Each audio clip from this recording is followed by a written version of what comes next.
Hello, everyone. Welcome back to another day of storytelling on this channel. My name is Ada Sadiq, and you can call me Metsa International Midwife at your cervix. All right, today's storytelling is pertaining a question I was asked whether someone should stick to medical advice or divine intervention. So, this is a testimony which I experienced myself with a client. One evening, a lady was referred on account of one previous CS and preeclampsia. That is when you're having hypertension and there's protein in your urine and all that. So when she came in and I was attending to her, she just asked me, am I a Christian or a Muslim? And I asked her why.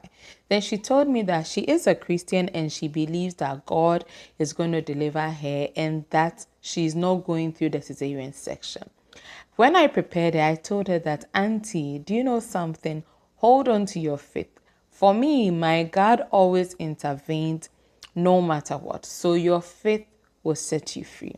We prepared this lady and she was awaiting for the theater to call for us to shift her in.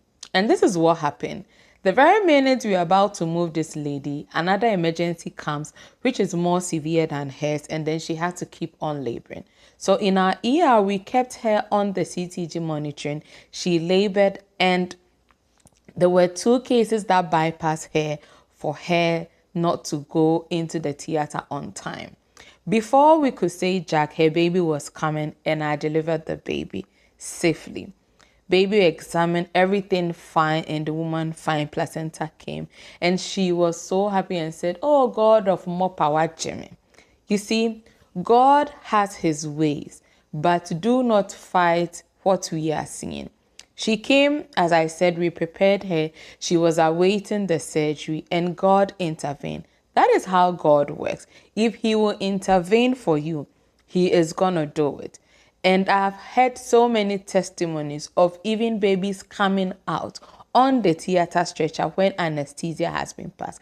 And that is beyond biology, where there is no contractions because anesthesia comes in and the woman's limbs are none. But if God says your baby will come out without surgery, it will definitely come out. So my piece of advice is that when you're giving medical advice, stick to it. Pray and ask God to intervene.